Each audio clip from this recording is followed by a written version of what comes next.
How to delete your account on Zangi app. Are you guys facing issues to delete your account on Zangi app?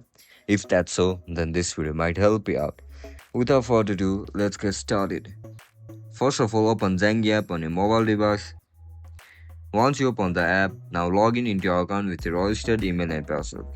After you get logged in, now scroll down. You can see the option for privacy. Click on it. You will be provided with multiple options over here. Just simply tap on delete account. Now click on delete. And that's it guys, that's how we're gonna delete our account on Zangi app. It's quite simple, right?